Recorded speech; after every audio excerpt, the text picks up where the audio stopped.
Should you control the bids, or should you let the machine, the Google machine, do that for you? So this is something called automated bidding. You may have heard of it. You may have read blog posts about it. And there are all manner of different bidding models that the Google Ads machine can use.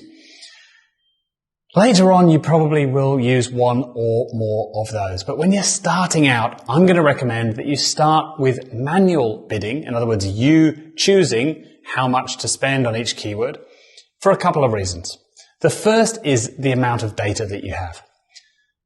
The automated bidding needs a decent amount of data. It needs a great deal of data, frankly, in order to choose the right amount on which to spend, because it's just a machine. It's not reasoning, it's not thinking, it's just looking at patterns in the data in order to find patterns, look at historical data in order to find the patterns, in order to figure out what it should do in the future.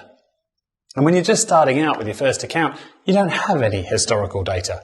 And if you let the machine be in charge at that point, it is going to do some wild and crazy things. And that may include wiping out one of your credit cards, which we don't want. The other reason I'm going to suggest you start with manual bidding is that it's like learning the fundamentals of anything.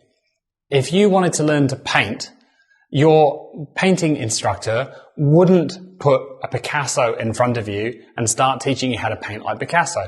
You would start with the basics, you'd master the basics, and then once you've done that, then you might sort of branch out, find your own style, do some of the funkier stuff, go copy a Picasso or something.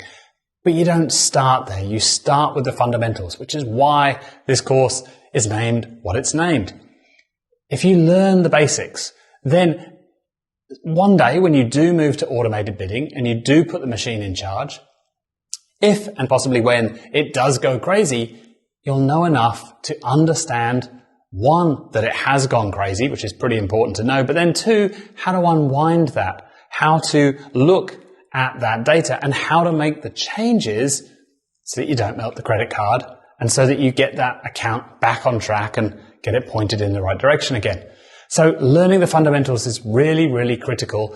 But again, at the beginning, the huge benefit is you're much more likely to get consistent data. You're much more likely to run this thing in a good way because the machine can go crazy when there's very little data. So one of those bidding models is a thing called target CPA or TCPA. And that's where you give the machine a target, let's say $120 per lead, and the machine will rush off. It will decide how much to bid on every single click in order to try and get you leads at $120. Don't use that at the beginning. It's probably the model that you'll try first, but we'll talk about that when we get to the optimization module. For now, manual bidding is the way to go. You stay in charge of things, you control things. It's a much better way to start.